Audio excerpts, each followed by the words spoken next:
ନୃତ୍ୟଶ୍ରୀ ଅନୁଷ୍ଠାନର ଓଡ଼ିଶୀ ନୃତ୍ୟ ଶିକ୍ଷାଭିତ୍ତିକ କାର୍ଯ୍ୟକ୍ରମରେ ଆଜି ଆମେ ପୁଣି ଥରେ ସବୁ ଛାତ୍ରଛାତ୍ରୀମାନଙ୍କୁ ମୁଁ ସ୍ୱାଗତ କରୁଛି। ଆଜିର ଅଧ୍ୟାୟରେ ଆମେ ପୁଣି ସେହି ପ୍ରଶ୍ନୋତ୍ତର କାର୍ଯ୍ୟକ୍ରମ ଶିକ୍ଷାଭିତ୍ତିକ କାର୍ଯ୍ୟକ୍ରମ ନୃତ୍ୟ ଶିକ୍ଷାଭିତ୍ତିକ କାର୍ଯ୍ୟକ୍ରମରେ ପ୍ରଥମେ ଆମେ ପୁଣି ଆସିବା ଓଡ଼ିଶୀ ନୃତ୍ୟ ଯେତେବେଳେ ଆରମ୍ଭ ଘଟୁଥିଲା, ଯେତେବେଳେ ନୂଆ ଧୀରେ ଧୀରେ ବିକାଶମୁଖୀ ହେଉଥିଲା, ଓଡ଼ିଶୀ ନୃତ୍ୟକୁ କେହି ଜାଣୁନଥିଲେ, ଚିହ୍ନୁ ନଥିଲେ। ଓଡ଼ିଶୀ ନୃତ୍ୟର ଯେଉଁ ଫାଉଣ୍ଡ ଯେଉଁଟା ପ୍ରଥମ ପାଦ ପଡ଼ୁଥିଲା, ସେତିକିବେଳେ ଏଇ ଯେଉଁ ବୈପ୍ଳବିକ ଯେଉଁ ଇତିହାସ ଘଟୁଥିଲା, ବୈପ୍ଳବିକ ଚିନ୍ତାଧାରା ନେଇ ଯେଉଁ ଗୁରୁମାନେ ଆଗେ ଆସିଥିଲେ ଓଡ଼ିଶୀ ନୃତ୍ୟକୁ ବିଶ୍ୱ ଦରବାରରେ ଶାସ୍ତ୍ରୀୟ ନୃତ୍ୟର ମର୍ଯ୍ୟାଦା ଦେବା ପାଇଁ, ସେଇ ଗୁରୁମାନେ ମହାନୀୟ ଗୁରୁମାନେ ସପ୍ତ ମହାରଥୀ ତାଙ୍କୁ କହିଲେ ଅତ୍ୟୁକ୍ତି ହେବେନି। ସେଇ ସପ୍ତ ମହାରଥୀ କିଏ ଥିଲେ?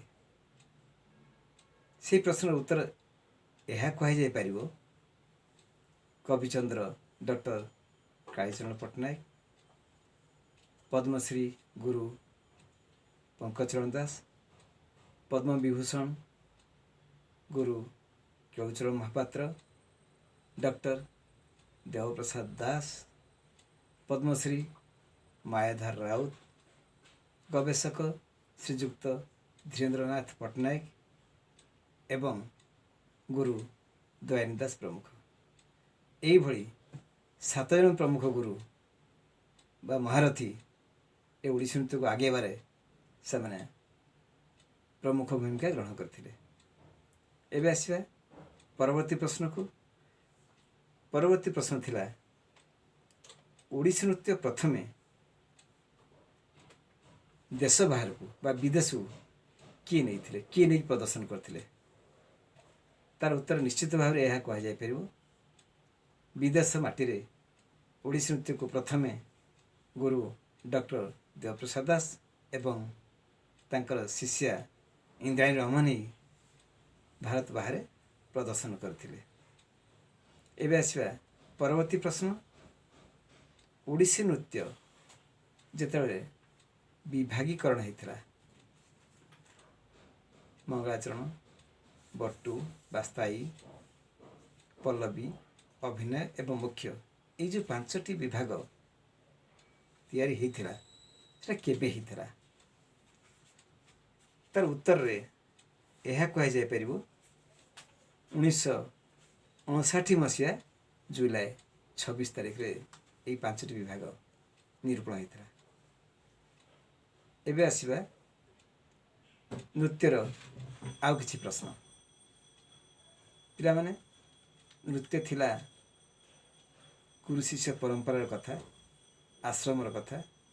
ଗୁରୁଙ୍କ ଘରେ ରହି ନୃତ୍ୟ ଶିକ୍ଷା ଗ୍ରହଣ କରୁଥିଲେ, କିମ୍ବା ଗୁରୁ ପରମ୍ପରା ଭିତରେ ଆଶ୍ରମ ଭିତରେ ଗୁରୁ ଥାଇବା ଏବଂ ବିଭିନ୍ନ ସବୁ ଛାତ୍ରଛାତ୍ରୀ ଯାଇକି ସେମାନେ ନୃତ୍ୟ ଶିକ୍ଷା ଗ୍ରହଣ କରି ଆସୁଥିଲେ। ସେ ପରମ୍ପରା ଥିଲା।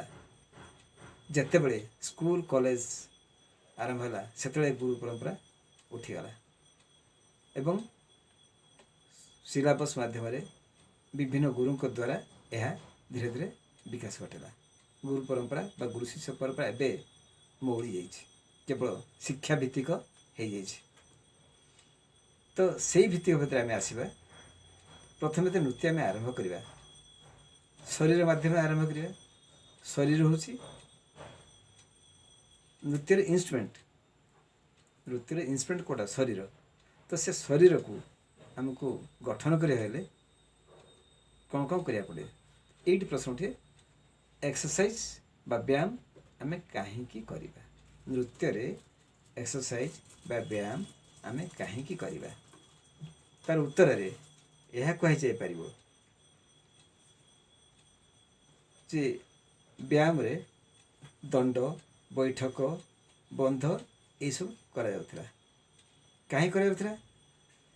ନା ଦେହ ମନ ସରସ ଆଉ ଚଞ୍ଚଳ ରହିବ, ଅଙ୍ଗଭଙ୍ଗୀ ସୁନ୍ଦର ଓ ସାବଲୀଳ ହେବ, ଅଙ୍ଗ ପ୍ରତ୍ୟଙ୍ଗ ନରମ ଓ କୋମଳ ହୋଇଥାଏ। ନୃତ୍ୟରେ ଉକ୍ତ ଭଙ୍ଗୀ ଗୁଡ଼ିକ ଅନେକାଂଶରେ ଏହା ଆବଶ୍ୟକ ହୋଇଥାଏ। ଏବଂ ନୃତ୍ୟ କରିବାକୁ ଯେଉଁ ଦମ୍ ଯେଉଁ ନିଶ୍ୱାସ କଣ୍ଟ୍ରୋଲ କରିବା ପାଇଁ ଯେଉଁ ଆବଶ୍ୟକ ତାହା ଏକ୍ସରସାଇଜ ମାଧ୍ୟମରେ ବା ଯୋଗ ପ୍ରାଣାୟାମ ମାଧ୍ୟମରେ ହେଇଥାଏ। ତେଣୁ ଏହିସବୁ କାରଣ ମାଧ୍ୟମରେ ଓଡ଼ିଶୀ ନୃତ୍ୟରେ କରିବା ପୂର୍ବରୁ ଏକ୍ସରସାଇଜର ନିହାତି ଜରୁରୀ। ଏଇ ଯେଉଁ କେତେ ଗୁଡ଼ିକ କୁହାଗଲା ଏହା ନୃତ୍ୟ ପାଇଁ ବ୍ୟାୟାମରେ ଏକଦମ ଜରୁରୀ। ତେଣୁ ପ୍ରଥମେ ନୃତ୍ୟ ଶିକ୍ଷା ପୂର୍ବରୁ ବ୍ୟାୟାମ ବା ଏକ୍ସରସାଇଜ ଜରୁରୀ ହେଇଥାଏ। ଆଜି ଏତିକି, ପୁଣି ପିଲାମାନେ ଆର ଅଧ୍ୟାୟକୁ ଆଉ କିଛି ଆସିବା।